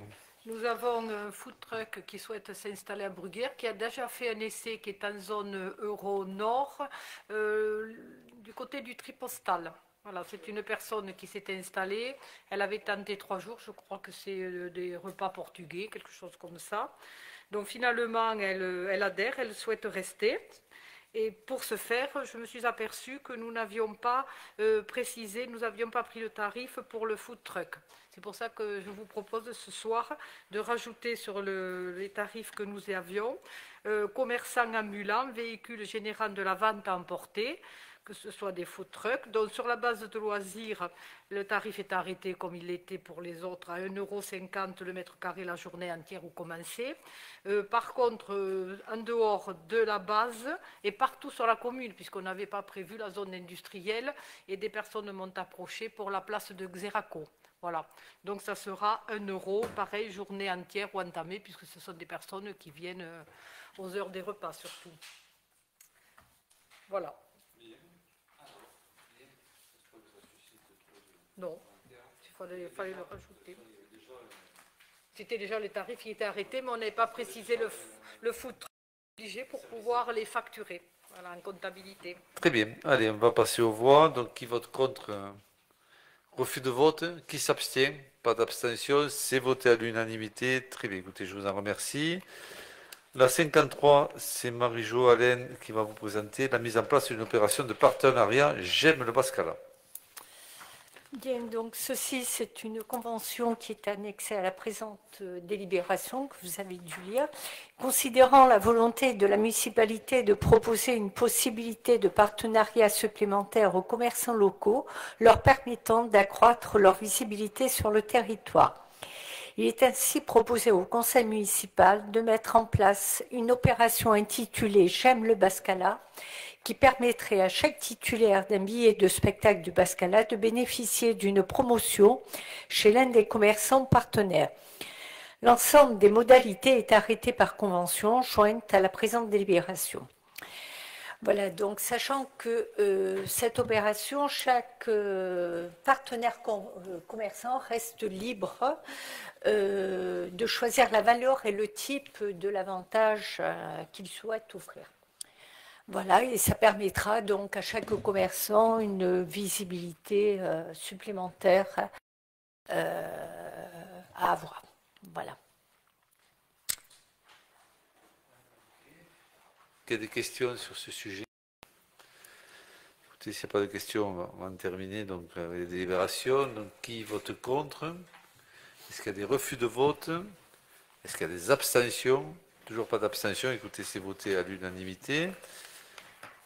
Et je vous en remercie. On a les questions de M. Bourri et de son groupe.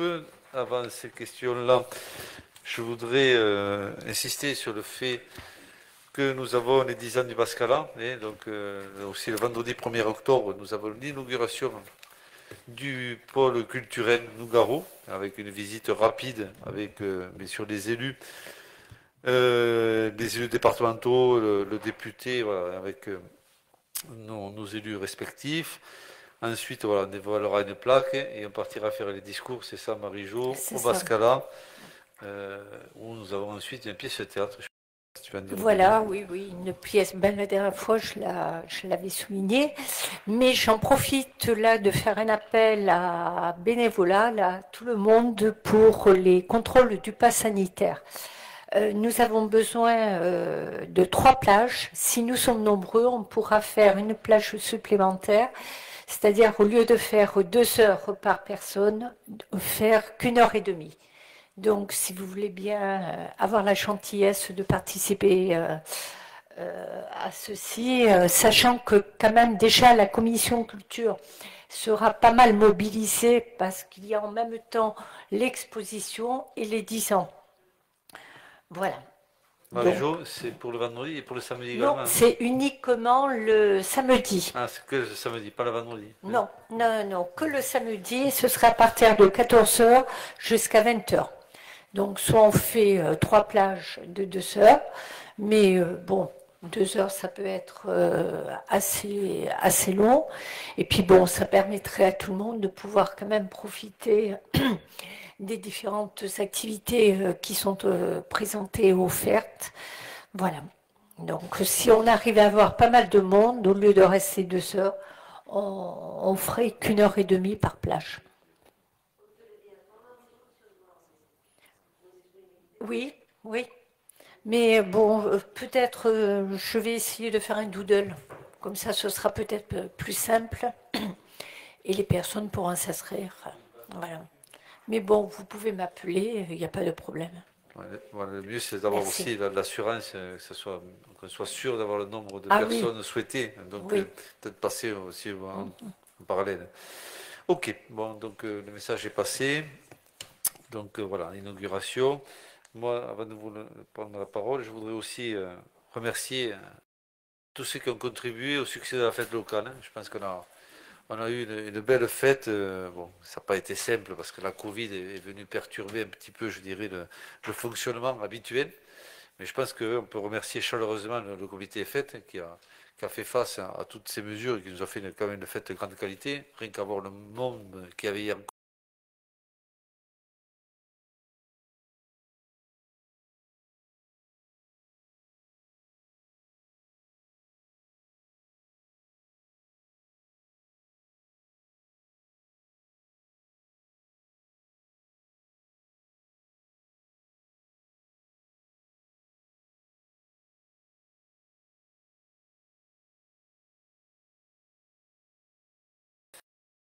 Et donc aussi la police municipale qui était présente pendant 3 jours. Et remercier aussi le séparé qui, messieurs, aujourd'hui, continue à démonter la fête pour rendre le site accessible. Bon, merci à tous, je le dis de façon très sincère et très amicale. Voilà, on passe maintenant aux questions de M. Bourri et du groupe. Réfection de la chaussée suite aux travaux effectués en bordure du chemin de Bordeneuve. Alors, le trafic important des poids lourds transportant des matériaux de la terre sur un terrain chemin de Bordeneuve a généré des dégradations sur la chaussée de cette voie, du chemin de l'Obit et de la rue de la Briqueterie, du carrefour avec l'avenue de Gamouna au chemin de l'Obit, ainsi que sur les coussins berlinois, avenue de Gamouna. Des travaux succincts ont réalisé, ainsi que le remplacement des coussins berlinois, avenue du Gamouna. Leur financement est-il assuré comme prévu par l'entreprise ATP? Si ce n'était pas le cas, qui a financé les différents travaux? C'est votre question, M. Bourri. Alors, réponse de notre groupe ou de la ville. Un constat a été réalisé en amont par la police municipale avant l'entreprise ATP. Donc, on fait toujours des constats avant des travaux, c'est automatique. Cette dernière a sollicité l'entreprise Eurovia pour conduire les travaux de remise en état de la chaussée chemin de Bordeneuve. Après le passage des poids lourds de terre, l'entreprise ATP a donc payé Eurovia. Aucun argent public n'a été sollicité sur cette opération. Voilà. Donc. Ensuite, deuxième question. Je vais m'excuser parce que comme j'ai vu un camion de la métropole venir mettre du goudron, parce qu'il reste une partie qui va de le bout de la rue à Briqueterie là et chez Coulombe là, tout ça là, on s'aperçoit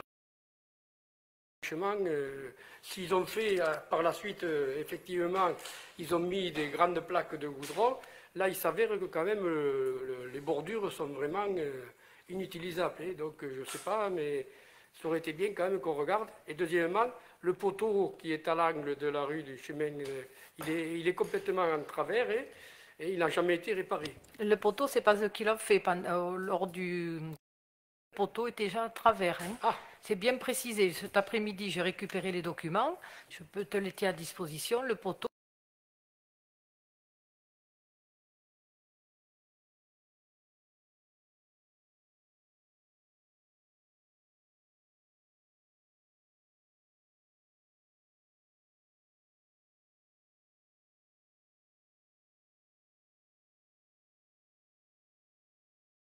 Certains fossés ont fait l'objet d'entretien sans enlèvement coupé, obstruant ainsi l'évacuation de l'eau. Sur cet entretien approximatif, générant la stagnation d'eau propice à la prolifération des moustiques, ce dont plusieurs riverains nous ont fait part. Nous demandons à ce que cet entretien soit réalisé correctement et que les fossés soient effectivement nettoyés après évacuation des végétaux pour permettre la bonne circulation de l'eau. Votre question, notre réponse, les fossés servant à l'évacuation des eaux sont entretenus par le service GEMAPI de Toulouse Métropole qui exerce cette compétence depuis l'entrée en vigueur de la loi MATAM. Nos services n'entretiennent que ceux de la base de loisirs et, exceptionnellement, impasse du Gamouna comme la semaine dernière. Voilà. Lorsque c'est très urgent, on intervient, même si c'est une compétence métropolitaine. c'est tout à fait, je dirais, normal et légitime. Voilà, donc GEMAPI gère les fossés. Je rappellerai que le fossé aussi, le grand fossé, ne peut pas être busé en face au Gamona. On parle de celui qui est à côté de la base de loisirs, Ouais. et qui loge la base de loisirs. On ne passe pas dans la base de loisirs. Oui, Le chemin qui est un goudron derrière chez tout M. noir, Durand là, et tout ça. il Voilà. s'avère qu'il y a ce chemin, ce ruisseau, enfin oui, c'est un ruisseau. Ouais. Je ne sais pas où il tombe, j'aimerais bien savoir où il tombe, mais il s'avère qu'il y a une grille. Ils ont coupé les joncs qui faisaient 1,50 m, ils les ont coupés à hauteur du fossé et ils l'ont laissé sur place. C'est-à-dire que la grille, quand vous voyez la grille, elle est complètement obstruée. Bon, on va le Donc, ce qui regarder. veut dire que quand il y a des... Comme l'autre jour où il y a eu de fortes pluies, ça Après, va. après, monsieur, comme quand vous voyez ça, bon, c'est bien, on est là pour discuter, on lit vos questions, on donne nos réponses, tout le monde travaille. Mais vous savez, la vie d'une ville, c'est d'avoir des quantités de mails tous les jours, avec des demandes, je dirais, qui sont tout à fait justifiées. Qu'on programme, hein, on envoie ça au service technique, on envoie ça dans des trucs, on enregistre, ce qui nous permet d'avoir un suivi. Après, un suivi aussi également dans la continuité. Là, on fait part, mais c'est pas enregistré comme tel, comme une demande, je dirais, tout à fait légitime. Donc, moi, ce que je vous conseillerais à titre amical,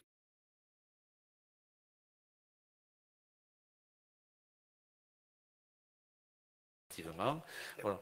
Là, je trouve que bon, Savoir où tombe Parce que là, il passe sous dans il passe dessous après, je Il crois. passe dessous, mais je te le Il dirai. tourne, il passe dessous. Alors ça, on va le regarder parce Je te le dirai qu'on aussi. l'a suivi plusieurs fois parce que je suis allé. Je pensais qu'il tombait après chemin du rue du Gamouna. Donc, ce qui Oui, veut oui, dire la que venue. s'il tombait rue du Gamouna, ça expliquerait peut-être le problème qu'on a rue du Non, Gamouna. je ne pense pas qu'il arrive si loin, mais je te le dirai. Ok. Non, non, c'est le. Je ne sais pas s'il longe pas dans la base. Je regarde. Oui, j'ai marqué fossé qui longe le Bascal à la base. Et chez Durand, tout ça. On était allé à pied une fois. Bon, après, on arrive près d'une maison. Alors, je ne sais pas où il est dévié. Ok, bon, on va le regarder. Pareil, on fera en retour. L'objectif de cette question, j'entends ce que vous Ouais. dites, que comme tout citoyen, on peut écrire à la mairie, au service de la métropole, si on a identifié qui le faisait. Mais au-delà de ça, en tant qu'élu, on est quand même préoccupé de la qualité du travail fait ou mal fait. Bon, voilà. Le fait de laisser les déchets dans les fossés mers, et c'est pas que là, on l'a constaté aussi sur le coteau, il y a quand même quelquefois, alors ça c'est des personnes qui nous en font retour, et ça nous semble être gênant, notamment par rapport à cette prolifération d'insectes, de moustiques, qui font que quand l'eau stagne, les moustiques, il leur faut pas longtemps pour se développer et être gênants. Bien. Bon, voilà. Allez, point 3, c'est concernant l'abribus dans la commune. Si 2 abribus ont été installés, et nous avons remercié le conseil départemental, n'est-ce pas, ont été, suite à des demandes d'usagers, donc on est quand même assez réceptif, place à la République et avenue du Gamouna, ce qui est positif, nous pouvons constater que le nombre d'arrêts de bus n'en sont pas dotés. Nous proposons qu'un inventaire, c'est votre question, de ces arrêts de bus soit réalisé, qu'il s'agisse des points de ramassage des collégiens et des arrêts relevant des circuits de bus gérés par TCO. Ainsi, serait-il possible de programmer l'installation d'abris pour les usagers des transports en commun? Quel est l'avis du conseil municipal? Donc, je pense que le conseil municipal va me suivre. Donc, la mairie est actuellement en train de réaliser un inventaire des abribus dans la commune. C'est fait, voilà. Philippe y a travaillé. À ce jour, TCO en possède 1, la commune 3, et le conseil départemental tous les autres. Toulouse Métropole va prendre la gestion de ceux de la commune et de TCO. Il n'y a à ce jour aucun besoin supplémentaire d'abribus identifié. Donc, à ce jour, on considère que le nombre d'abribus correspond aux besoins de la ville. L'installation d'abribus se fait en fonction du nombre de validations par jour sur chaque arrêt considéré.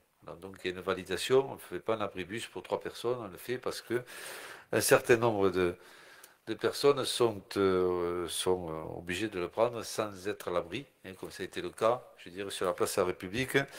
Et j'en étais témoin, parce que j'ai vu un bon nombre de collégiens mouillés le matin avant de partir à l'école. Donc c'était un petit peu gênant. Monsieur. Le problème au niveau des collégiens, avenue du Gamouna, là, juste derrière chez moi, là, et il y en a une dizaine qui attendent le matin. Bon, comme là, il va y avoir les logements après, qui arrivent. Si vous voulez, monsieur, en fonction, quand les logements arriveront, peut-être le besoin, ça fera ressentir. Ouais. Donc, si vous voulez, voilà, après le conseil départemental, eux, ils ont des limites. voilà, ils ne vont pas offrir un abribus comme ça. Ils le font que si vraiment le nombre est suffisant pour l'installation. Voilà, hein. Je ne sais pas si Philippe, tu veux rebondir là-dessus, mais... Bon, comme tu l'as dit, ils font en fonction du nombre de personnes qui... Voilà. Ils ont un certain nombre d'abribus à attribuer et voilà. Carlos, cette année, a fait l'effort, a réussi à en avoir 2 et je trouve que c'est bien. Si tu veux rajouter quelque chose, Carlos. Oui, alors pour avoir suivi effectivement le sujet des abribus, il faut savoir qu'on ne peut pas implanter un abribus n'importe où. Il y a des endroits où on ne peut pas. Pourquoi? Parce que premièrement, on a l'impression que ça appartient au domaine public et ce n'est pas le cas. Et puis ensuite, il faut aussi avoir des distances réglementées, de façon à pouvoir avoir un abribus, mais aussi pouvoir passer à côté de cet abribus. Et donc, il y a parfois des espaces qui sont trop limités pour mettre un abribus. Et puis troisièmement, au niveau de la sécurité, c'est-à-dire que le bus doit pouvoir s'arrêter de façon, on va dire, sécurisée, avec passage piéton, avec... voilà. Donc il y a des endroits où malheureusement des abribus ne pourront pas s'implanter. Le conseil départemental ne pourra pas valider. Donc il y a juste un point on va dire, d'arrêt, mais il n'y aura pas à cet endroit-là d'abribus, il faut le savoir. On ne peut pas mettre des abribus partout. Voilà, donc ça c'était juste pour la précision. Merci Carlos, sachant aussi qu'il faut un point d'électricité, parce que les abribus doivent être éclairés. Parce que le bus le matin à côté de chez nous, il s'arrête là. Et il y a pour le bus ni rien, malheureusement, il n'y a pas de passage de côté ni rien. Ça a été le problème, surtout avenue du Gamouna, où des habitations, effectivement, sont arrivées assez rapidement. C'est que les enfants se sont placés, on va dire, à un endroit, et c'est devenu un arrêt ponctuel, et puis ça s'est fait comme ça. Malheureusement, un arrêt, on va dire, un peu sauvage, est devenu un arrêt, on va dire, définitif. Donc ça s'est fait déjà sur plusieurs arrêts, et malheureusement, ce sont les enfants qui ont défini le point d'arrêt. Mais ça ne marche pas forcément comme ça, mais le bus s'est arrêté. Voilà. Bien, allez, on passe à la 4e question. Entretien des cimetières. Au moins 2 incidents majeurs ont été constatés dans l'enceinte du cimetière. Décrochage des blocs béton et problème de serrure du portail. De plus, la végétalisation du cimetière conduit les herbes à pousser entre les tombes, ce qui donne un état de désolation avancé en attendant la végétalisation au long cours. Les visiteurs, aussi bien que les Bruguérois, que les personnes extérieures à la commune, sont surpris de cette constatation. Pouvez-vous nous dire à quelle fréquence l'entretien des cimetières est concerné par les services municipaux de Bruguière? Bon, d'abord, on regrette ces 2 incidents et je tiens à féliciter les services techniques et les astreintes pour leur réactivité lorsque ces incidents sont signalés. On est vraiment très réactifs puisque nous avons tous des astreintes à faire.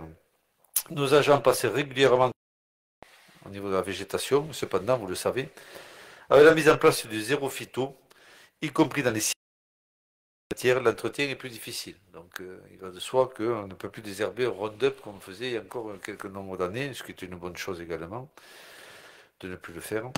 C'est pourquoi, comme vous avez pu le lire dans le dernier Bruguière Info, nous allons mettre en place, à partir de Toussaint, un nouveau système de végétalisation qui permettra de réduire l'entretien tout en améliorant la qualité visuelle. Donc en gros, les cimetières sont d'âtre et enherbés.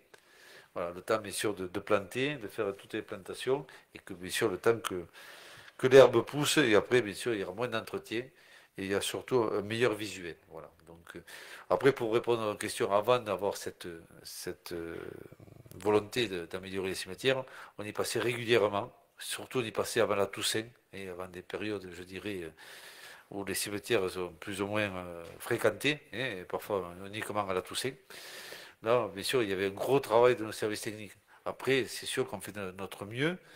On a des quantités d'espace à nettoyer, on a des effectifs qui sont parfois très limités. Voilà, donc on fait ce qu'on peut faire dans des conditions, je dirais, normales. C'était quand même catastrophique. Il y avait des herbes de cette hauteur, honnêtement. Je pense qu'il faut peut-être essayer, dans la mesure du possible, de le faire un petit peu plus souvent. Donc on va reprendre un rythme là. Florence est partie, mais avant de partir, eu, je dirais, la gentillesse de nous faire ce dossier qu'elle avait vu ailleurs. Hein, donc, non, je comprends, mais je c'est pense vrai que que là, voilà, vraiment ça, une situation embêtante.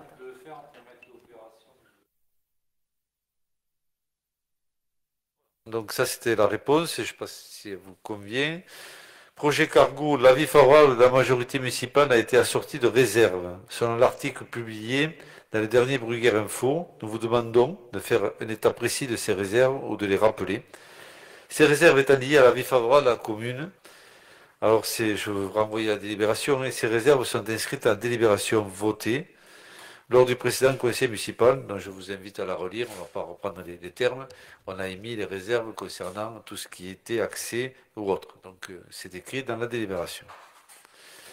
Déviation VNL, à l'entrée de Bruguière, au rond-point du Centaure vers la zone de la Gravette. Monsieur le maire, vous avez précisé il y a quelques mois que devrait être réalisé avant la fin du mandat, on l'espère. Pouvez-vous être plus précis sur le calendrier de cette réalisation dans le cadre des grands travaux de voirie relevant de la compétence de Toulouse Métropole, voirie et Fontaine. Ce projet, toujours d'actualité, est à l'étude, dont des réunions sont prévues dans le courant de l'automne pour avancer sur ce projet. Je crois savoir qu'une réunion est actée par M. Carnero dans les jours ou semaines qui viennent, voilà, début octobre. Donc on a une réunion à Toulouse Métropole sur ce sujet de la VNL avec, je dirais, les villes et maires concernés ou élus du secteur. Voilà. Donc au prochain conseil, on pourra vous faire un retour si vous le souhaitez sur la réunion qui va se dérouler le 4 octobre. Panneau stop rue des Fleurs. Le panneau de signalisation stop rue des Fleurs pour l'accès sur la place n'est pas visible. A-t-il été décidé que ce panneau est inutile depuis l'aménagement de la place à la République? Si la réponse à cette question est négative, ce que vous deviez savoir, nous demandons à ce que celui-ci soit placé en amont du carrefour rue des Fleurs de manière lisible afin d'assurer sa fonction en toute sécurité. Alors ce panneau a été retiré car il gênait le passage des camions des collectes des ordures ménagères. Donc chaque fois ils tapaient ou ils étaient gênés par ce panneau. Hein. Nous travaillons avec le pôle territorial Nord pour l'installer en amont, plus en amont, dans la rue des Fleurs, pour faire une signalisation au sol. Voilà. Donc on va regarder avec le pôle territorial qui est compétent en la matière et qui a aussi la compétence municipale là-dessus, de regarder au mieux ce qui est le mieux. Je pense que peut-être le traçage au sol me conviendrait mieux, mais enfin je suis pas un expert. Je m'excuse, il y a la place pour mettre le panneau 30 mètres avant. Hein. Oui. On le voit, ça arrive souvent qu'on voit que dans certaines rues, on dit le stop à 30 mètres, le stop à 50 mètres. Donc comme il y a le trait blanc par terre... Hein. Ah. Après, M. Gomme, on va demander l'avis des experts, des ingénieurs du pôle qui vont, M. Cavin, oui, va nous faire des propositions, peut-être les deux, hein, on verra, hein, peut-être une signalisation en amont et un traçage au sol pour rappeler que voilà, on doit s'arrêter rue des Fleurs au niveau de... Ouais.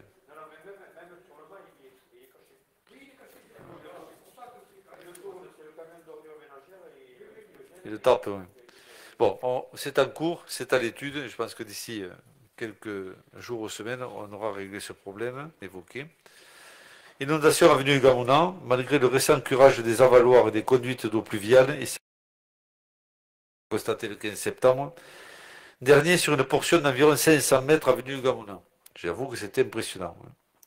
La réponse à notre question sur ce même sujet, donnée le 28 juillet dernier, faisait état de l'installation d'un avaloir supplémentaire au niveau de la rue de la Rivière et d'aucun autre aménagement prévu.